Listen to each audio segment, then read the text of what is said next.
सुखो बुद्धान उपादो सुखा सद्धम्म देशना सुखा संघ सामग्गी समगानं तपो सुखो। विश्ववंदनीय विश्वशांतीदूत प्रज्ञाशील समाधीचे उद्गाता महान करुणावान करुणेचा सागर तथागत सम्यक संबुद्ध तथागतांचा पावन पवित्र सद्धम्म त्या सद्धम्माचा सातत्याने प्रचार आणि प्रसार करणारा सदापूजनीय भिक्खू संघ बुद्ध धम्म आणि संघ या महान तीन रत्नाची आम्हा सर्वांना माहिती करून देणारे आम्हा सर्वांचे आधारस्तंभ भारतीय घटनेचे शिल्पकार बोधिसत्व गुणपेतंग डॉक्टर बाबासाहेब आंबेडकर यांच्या धम्मक्रांतीमध्ये शेवटच्या श्वासापर्यंत समर्पित राहतो। आज या मंगलमय प्रसंगी उपोषण दिनाच्या निमित्ताने गायकवाड परिवारांकडे परित देशना बुद्धपूजा भोजनदान आदी दान पुण्य करून आपल्या जीवनामध्ये महान आणि असीम असं पुण्य आपण या दिनी संपादन करत आहात। या निमित्ताने उपस्थित सर्व श्रद्धासंपन्न उपासक उपासिका त्याचप्रमाणे आपल्या सातत्याने प्युरिटी ऑफ माइंड या यूट्यूब चॅनलच्या द्वारा धम्मदेशना श्रवण करून अनंत आणि असीम असं पुण्य संपादन करणारे सर्वच श्रद्धासंपन्न उपासक उपासिका आपणा सर्वांच्या प्रती अनंत अनंत मंगलकामना मंगलमैत्री भावना व्यक्त करतो व तुम्हा सर्वांच्या हितासाठी सुखासाठी आणि कल्याणासाठी तथागतांच्या श्रेष्ठ धम्मदेशनेला प्रारंभ करतो। आपण सर्वांनी शांत चित्ताने एकाग्र चित्ताने तीन रत्नांच्या प्रती श्रद्धाभाव उत्पन्न करून तथागतांच्या श्रेष्ठ धम्मदेशनेला श्रवण करावे ग्रहण करावे।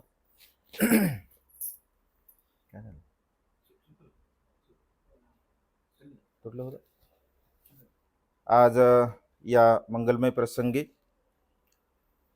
डॉक्टर प्रतीक आणि डॉक्टर अनन्या यांच्या मंगल परिणयाच्या पश्चात वैवाहिक जीवन अत्यंत सुख समृद्धीने आणि आनंदाने जावं यासाठी आपल्या घरामध्ये भिक्खू संघाच्या द्वारा परित देशना परित्राण पाठ बुद्धपूजा या ठिकाणी आपण संपन्न केली।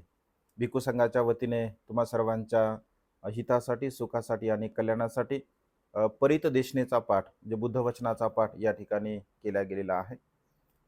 भगवंताने वैवाहिक जीवन जगत असताना असंख्य प्रकारचे उपदेश दिलेले आहे, कारण सांसारिक जीवनामध्ये विवाह अत्यंत महत्त्वपूर्ण असतो सांसारिक जीवनाला सुरुवात करण्यासाठी आणि त्यामुळे या निमित्ताने एक नवीन जीवनाला आपण सुरुवात करत असतो। तर या नवीन जीवनाला सुरुवात करत असताना प्रत्येक मनुष्याला असं वाटतं की आमचं वैवाहिक जीवन अत्यंत सुखाने समृद्धीने आणि आनंदाने जावं, कारण कुणालाही असं वाटत नाही की आपल्या जीवनामध्ये दुःख असावं, आपण बेचैन असावे, कष्टी असावे आहे की नाही। प्रत्येकाला असं वाटतं की मी अत्यंत सुखपूर्वक असं आमचं वैवाहिक जीवन जगलं पाहिजे, आमच्यामध्ये कुठल्याही प्रकारचा वाद नाही झाला पाहिजे, विवाद नाही झाला पाहिजे, भांडण नाही, तंटे नाही, म्हणजे अत्यंत एक सुखपूर्वक जीवन आपण जगलो पाहिजे असं प्रत्येकाला वाटत असते। परंतु आपण जर व्यवहाराचं जर चिंतन केलं मनन केलं तर सर्वच लोक काय सुखी आपल्याला पाहायला मिळत नाही। आणि अशी जर व्याख्या आपण जर केली किंवा असं जर आपण बघितलं किंवा सुखी लोकांची संख्या जास्त की दुःखी लोकांची संख्या जास्त या संसारामध्ये असं जर आपण चिंतन मनन केलं तर आपल्याला काय दिसतं, दुःखी लोकांची संख्या आपल्याला जास्त दिसते आणि सुखी लोक फार कमी, अगदी बोटावरती मोजण्यासारखे सुखी लोक आपल्याला पाहायला मिळत असतात। आणि त्यामुळे भगवंत असे म्हणतात की असं का होतं, कारण खऱ्या अर्थाने मनुष्याला सुखपूर्वक जीवन कसं जगावं किंवा सुखाने जीवन जगण्यासाठी आपण काय केलं पाहिजे, आपण कशा प्रकारचं आचरण केलं पाहिजे, कशा प्रकारे आपल्या जीवनाची दिनचर्या आपण ठेवली पाहिजे, हे बऱ्याच लोकांना समजत नाही, बऱ्याच लोकांना कळत नाही। आणि त्यामुळे परिणामतः जे वैवाहिक जीवन अत्यंत सुख समृद्धीने आपण जगायला पाहिजे तर तशा प्रकारचं आपण जगत नाही। आणि विशेष रूपाने तुमच्या बाबतीमध्ये तर अत्यंत महत्त्वपूर्ण आहे, कारण धम्म तत्वज्ञान अत्यंत महत्त्वपूर्ण आहे प्रत्येक मनुष्याला। बघा 2600 वर्षापूर्वी भगवंताने मनुष्यांच्या हितासाठी, सुखासाठी आणि कल्याणासाठी उपदेश दिला. 2600 वर्षापूर्वी जरी भगवंताने दिला असेल उपदेश, तो उपदेश आजही तंतोतंत 100% आपल्याला लागू पडत असतो. कारण भगवंताचं जे वचन असतं, चिरन तिठंतु सद्धमो असं म्हटलं आहे. म्हणजे सदा सर्व काळ समान रूपाने सर्व काळामध्ये भगवंताचा उपदेश हा लागू पडत असतो. कारण भगवंताचा उपदेश कधीही मिथ्य नसतो, ते सत्य असतं. सत्यवादी बुद्धांचे वचन कधीही मिथ्य नसते. आणि त्यामुळे या संसारामध्ये जीवन जगणारा प्रत्येक मनुष्य सत्व, जर मी स्वतः सुखपूर्वक जीवन जगण्याचा प्रयत्न करत असेल किंवा मला स्वतः सुखपूर्वक जीवन जगायचं असेल, अशी मनोकामना जर तो मनुष्य करत असेल, तर त्याने भगवंताच्या उपदेशाला जाणावं, समजून घ्यावं आणि त्यानुसार आपलं जीवन जगण्याचा प्रयत्न करावा. जो मनुष्य या संसारामध्ये जीवन जगणारा, मग इथे मनुष्य प्राणी म्हटलं गेला आहे. मग कुठल्या जातीचा असो, धर्माचा असो, पंथाचा असो, संप्रदायाचा असो किंवा भारतामध्ये राहणारा असो, देश विदेशामध्ये राहणारा असो, असा कुठलाही संबंध नाही आहे. इथे मनुष्य प्राणी, भगवंतानी म्हटलं आहे की मनुष्य प्राण्याला जर सुखपूर्वक जीवन जगायचं असेल, तर त्याने काही तत्व, काही नियम, काही अटी आपल्या जीवनामध्ये पालन केल्या पाहिजे, पाळल्या पाहिजे. तर तो मनुष्य अत्यंत सुखपूर्वक असं जीवन जगत असतो. असंही व्यवहारामध्ये जीवन जगत असताना बघा, पती पत्नी जरी असतील किंवा एका मातेच्या पोटी जरी मुलं जन्मास आली असतील, तर ते काय समान विचाराचे नसतात, एक नाही सारखे विचाराचे नसतात, समान त्यांचे विचार नसतात, समान त्यांचे प्रज्ञा नसते, समान त्याची बुद्धिमत्ता नसते, समान त्यांचं सौंदर्य नसतं, समान त्यांचे कर्म नसतात. इथे समानता काही आपल्याला पाहायला मिळत नाही. भिन्नता आपल्याला पाहायला मिळत असते. का तर कर्माच्या स्वरूपाने. आणि त्यामुळे भगवंत असे म्हणतात की सुखपूर्वक जीवन जगण्यासाठी काही गोष्टी आपण पाळल्या पाहिजे. जसं समान शील आपण धारण केलं पाहिजे. जर परिवार सुखी करायचा असेल, तर समान शील आपण धारण केलं पाहिजे. म्हणजे समान शीलाचे 2 पती पत्नी असणं अत्यंत गरजेचं आहे. समान दान पुण्य आपण केलं पाहिजे. समान कुशल विचाराला आपण ग्रहण केलं पाहिजे. म्हणजे विचारांची जर समानता असेल, ऐक ना, वादविवाद कधी उत्पन्न होतो, भांडणतंटे कधी उत्पन्न होतात, जेव्हा आपल्या विचाराची समानता नसल्यामुळे. ऐक ना, विचारामध्ये जेव्हा जेव्हा भिन्नता उत्पन्न होत असते, विचार एकमेकांचे जेव्हा जुळत नसतात, तर तेव्हा वाद होतो, विवाद होतो, भांडण होते, तंट होत असतात. आणि त्यामुळे समान विचाराचं आपण बनण्याचा प्रयत्न केला पाहिजे. भगवंत असे म्हणतात की या संसारामध्ये समान विचाराचे पती पत्नी मिळणं अत्यंत दुर्लभ अशी गोष्ट आहे. म्हणजे अत्यंत कठीण अशी गोष्ट आहे. म्हणजे ज्याप्रमाणे समुद्रामध्ये एखादा हिरा शोधावा आहे की नाही, तर समुद्रामध्ये हिरा शोधावा, अगदी त्याप्रमाणे समान विचाराचे पती पत्नी मिळणं अत्यंत दुर्लभ अशी गोष्ट आहे. आणि त्यामुळे समानता आपण आपल्यामध्ये निर्माण केली पाहिजे. जर समजून घ्या, एकामध्ये एखादा गुण असेल किंवा एकामध्ये एखादा दोष असेल, तर त्या दोषाला नष्ट करून आपल्यामध्ये असणाऱ्या चांगल्या गुणाला आपण समानता कशी निर्माण केली पाहिजे. मग समान आपली श्रद्धा असली पाहिजे. एक 3 रत्नावरती आपण समान श्रद्धा ठेवली पाहिजे.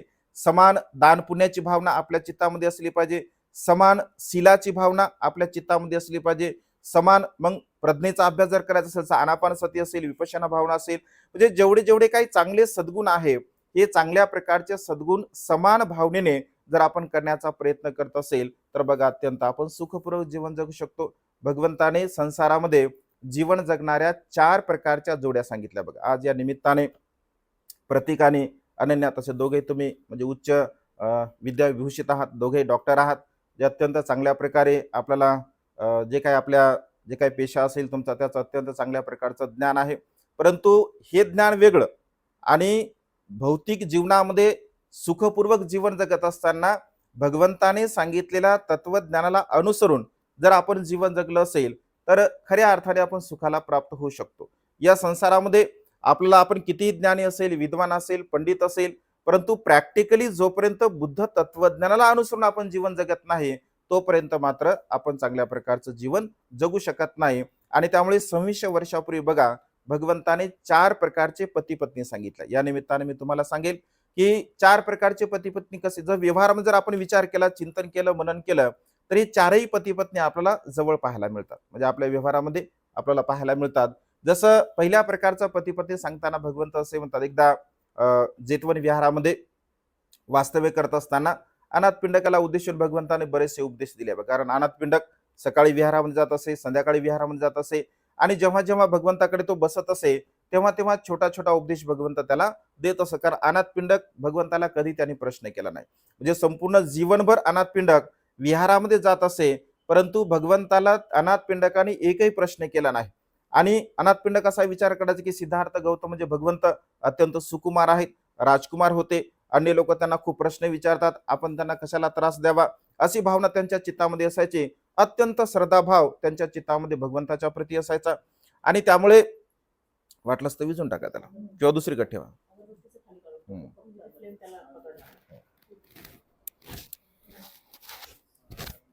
काय होत नाही. तर आणि भगवंत भगवंत त्याच्या चित्ताला जाणायचे की हा तर खूप म्हणजे चांगल्या विचाराचा व्यक्ती आहे, कारण नेहमी दान पुण्य त्यांच्या चित्तामध्ये भावना असायची. तर भगवंत तो जरी विचारत नसेल तरी भगवंत काही ना काही छोटेखानी उपदेश रोज अनाथपिंडकाला, जेव्हा जेव्हा अनाथपिंडक त्यांच्याकडे येत असे तेव्हा तेव्हा भगवंत देत असत. कारण त्यांच्यावरती अनुकंपा करायचे भगवंत, कारण त्यांच्या मनाची मानसिकता अत्यंत प्रसन्न होती, निर्मळ होती. भगवंत जाणायचे हा खूप म्हणजे उपकार करता आहे, भिक्खू संघाचा उपकार करता आहे. कारण 2000 भिक्षू अनाथपिंडकाने रोज अनाथपिंडकाकडे भोजनासाठी जात असत. रोज 2000 भिक्षूंचे असणं त्यांच्याकडे टाकलेले असायचे आणि अत्यंत श्रद्धायुक्त चित्ताने भगवंताची भिक्खू संघाची तो सेवा करत असे. तर भगवंत नेहमी त्यांना छोटेखानी उपदेश करत असत. तर हे 4 प्रकारचे पती पत्नी म्हणजे संसारिक जीवन जगत असताना आपण सुखपूर्वक कसं जगावं या संदर्भामध्ये भगवंत त्यांना उपदेश करतात. आणि उपदेश करताना भगवंत असे की अनाथपिंडक या संसारामध्ये 4 प्रकारचे पती पत्नी असतात, म्हणजे जोड्या असतात पती पत्नींच्या. पहिल्या प्रकारामध्ये सांगताना भगवंत असे म्हणतात, एक पती पत्नींचा प्रकार म्हणजे सेव आणि देवता असं म्हटलं आहे. सेव म्हणजे अकुशल कर्म करणारा, वाईट कर्म करणारा. देवता म्हणजे चांगले कर्म करणारा, कुशल कर्म करणारा, पुण्य कर्म करणारा, अशा प्रकारची व्याख्या सांगितली आहे. तर एक सेव एका देवतेसोबत सहवास करतो असं म्हटलेलं आहे, एक प्रकारची जोडी. दुसऱ्या प्रकार जोडी सांगताना भगवंत असे म्हणतात, एक देवता एका सेव सोबत सहवास करण्याचा प्रयत्न करतो, सहवास करत असतो. तिसऱ्या प्रकारामध्ये भगवंत सांगतात, एक सेव एका सेव सोबत सहवास करत असतो. आणि चौथ्या प्रकारामध्ये भगवंत असे म्हणतात, एक देवता एका देवतेसोबत सहवास करत असतो. हे 4 प्रकारची जोडी भगवंताने सांगितले बघा. तर सेव कशाला म्हटलाय, देवता कशाला म्हटलाय? भगवंत असे म्हणतात की या संसारामध्ये जीवन जगणारा प्रत्येक मनुष्य जर म्हणजे बघा ह्या 4ही जोड्या आपल्याला पाहायला मिळतात. कधी कधी बघा पती खूप चांगला असतो, सिलवान असतो, गुणवान असतो, सदाचारी असतो, मैत्रीवान असतो. परंतु पत्नी मात्र सिलवान नसते, गुणवान नसते, सदाचारी नसते, सिलवान नसते. आणि तरी सुद्धा अशा प्रकारचे लोक संसारामध्ये जीवन जगत असतात. म्हणजे पती चांगला जरी असेल परंतु पत्नी चांगली नाही आहे तरी सुद्धा ते संसार करतात. मग वाद होत असेल, भांडण होत असेल, तंटे होत असेल किंवा अनेक प्रकारच्या भानगडी होत असतील, परंतु तरी सुद्धा व्यवहारामध्ये आपल्याला ते जीवन जगताना पाहायला मिळत असतात. असेही लोक जीवन जगतात. दुसऱ्या बाजूने स्त्री मात्र अत्यंत सिलवान असते, अत्यंत गुणवान असते, सदाचार असते, नीतिवान असते. परंतु पती मात्र सिलवान नसतो, गुणवान नसतो, सदाचार नसतो, नीतिवान नसतो. तरी सुद्धा असेही लोक या संसारामध्ये जीवन जगत असताना आपल्याला पाहायला मिळतात. तिसऱ्या प्रकारामध्ये भगवंत असे म्हणतात, दोघेही सारखेच असतात. पती सुद्धा तसाच असतो आणि पत्नी सुद्धा तशाच प्रकारची असते. ना सिलवान नसते, ना गुणवान नसते, ना सदाचारी नसते. म्हणजे कुठल्याही प्रकारचं चांगलं कर्म, कुशल कर्म, पुण्य कर्म करावं अशा प्रकारची त्यांची बिलकुल कुठलीही भावना नसते. तरी सुद्धा असेही लोक या संसारामध्ये जीवन जगताना आपल्याला पाहायला मिळत असतात. आणि चौथ्या प्रकारामध्ये भगवंत असे म्हणतात, दोघही पती पत्नी अत्यंत सिलवान असतात, अत्यंत गुणवान असतात, अत्यंत सदाचारी असतात. म्हणजे समान विचाराचे असतात.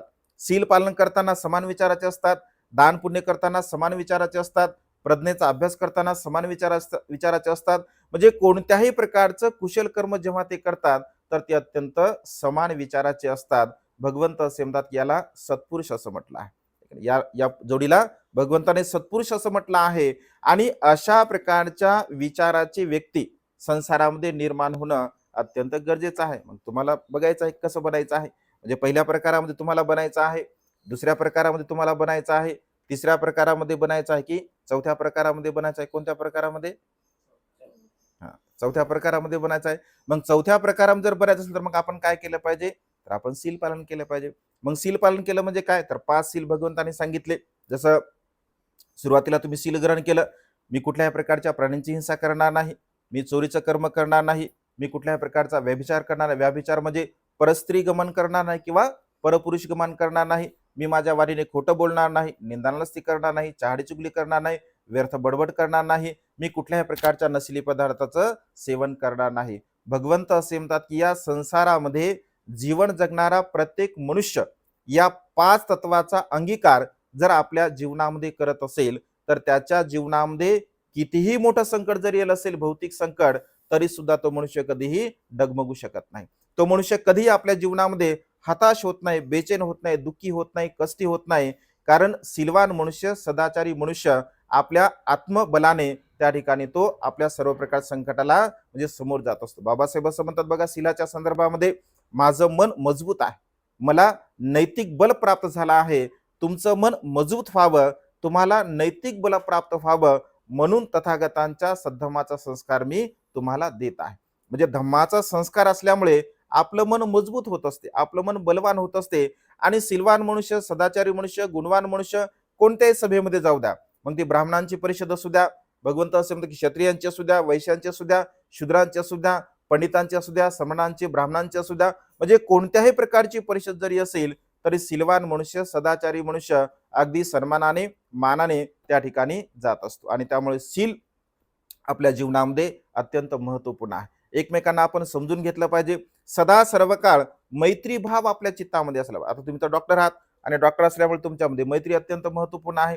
कारण मैत्री जर असेल म्हणजे मैत्री भावना आपल्यामध्ये, आपल्या चित्ताची जी चेतना आहे, भगवंत असे म्हणतात की जशी आपल्या चित्ताची चेतना असेल तशा प्रकारचे आपण कर्म करू शकतो. बघ आता तुम्ही डॉक्टर आहात, आमचे सुरवणे साहेब डॉक्टर आहेत, तुम्ही सुद्धा डॉक्टर आहात. डॉक्टरांची चेतना जर समजा चांगली नसेल, एखाद्या समजा ऑपरेशन करणारा डॉक्टर असेल आणि ऑपरेशन करणारा डॉक्टर जर समजा त्यांची चेतना जर चांगली नसेल तर काय होऊ शकते, पेशंट मरू सुद्धा शकतो, ऐक नाही, पेशंट मरू सुद्धा शकतो. पण डॉक्टरांची जर चेतना चांगली असेल तर त्या पेशंटला वाचवण्याचा डॉक्टर कार्य सुद्धा करू शकतो. वास्तविक पाहता ऑपरेशन करत असताना शरीराचा अवयव कापला जातो, पार्ट कापला जातो, परंतु कापताना सुद्धा त्यांची चेतना ही मैत्रीची असते. त्याने त्याला वाचवण्याची चेतना असते, त्यांच्यावरती करुणा असते. आणि त्यामुळे करुणा भाव, मैत्री भाव आपल्या मनामध्ये अत्यंत महत्वपूर्ण आहे. भगवंत असे म्हणतात की आपल्यामध्ये मैत्री असली पाहिजे, आपल्यामध्ये करुणा असली पाहिजे, आपल्यामध्ये प्रेम असलं पाहिजे, जिव्हाळा असला पाहिजे. आणि हे सर्व सद्गुण आपण कधी निर्माण करू शकतो, जेव्हा आपण सिलवान असेल, गुणवान असेल, सदाचारी असेल, नीतिवान असेल आणि एकमेकांचा सन्मान आपण आपल्या जीवनामध्ये केला पाहिजे. एकमेकांचा सन्मान हा अत्यंत महत्वपूर्ण आहे. विश्वास प्रमा याती भगवंताने असं म्हटलं आहे. विश्वास सुद्धा अत्यंत महत्वपूर्ण आहे. पारिवारिक जीवनामध्ये एकमेकांच्या प्रती जर विश्वासाची आपली भावना असेल तर आपला परिवार अत्यंत सुखपूर्वक आपण करू शकतो. आणि त्यामुळे विश्वास प्रमा याती, विश्वासासारखं नातं या संसारामध्ये दुसरं कोणतंही नाही असं भगवंतांनी म्हटलं आहे. आणि त्यामुळे एकमेकांच्या प्रती तुम्ही एकमेकांवरती विश्वास ठेवला पाहिजे, एकमेकांना समजून घेतलं पाहिजे, एकमेकांच्या प्रती मैत्री भावना केली पाहिजे. आणि सातत्याने जेवढे काही चांगल्या प्रकारचे कुशल कर्म, पुण्यकर्म आपल्याला करता येत असतील तेवढे कुशल कर्म, पुण्यकर्म आपण केले पाहिजे. भगवंताच्या सद्धमाला जाणलं पाहिजे, समजून घेतलं पाहिजे. सदा सर्व काळ आपण आपल्या शीलाचं संरक्षण केलं पाहिजे, शीलाचं पालन केलं पाहिजे. आणि त्यामुळे आज या मंगलमय प्रसंगी डॉक्टर प्रतीक आणि डॉक्टर अनन्या यांचं जे भावी संसारिक जीवन आहे ते भावी संसारिक जीवन अत्यंत सुखसमृद्धीने जावं, अत्यंत चांगल्या प्रकारे त्यांना भावी जीवनामध्ये सर्व प्रकारच्या त्यांच्या इच्छा आणि आकांक्षा पूर्णतः जाव्या, अशा प्रकारची मंगलमय आणि उदात कामना या ठिकाणी वेळेच्या अभावी व्यक्त करतो. तुम्हा सर्वांना तुमच्या मनातील इच्छा, आकांक्षा, भावना या ढगातून मुक्त झाल्या शीतल चंद्रमाप्रमाणे पूर्णत्वात जाव्या, अशा प्रकारची मंगलमय आणि उदात भावना व्यक्त करून या ठिकाणी ही छोटीशी धम्मदेशना संपन्न करतो. सर्वांचं मंगल हो, सर्वांचं कल्याण हो, सर्वांना दीर्घायुष्य लाभ.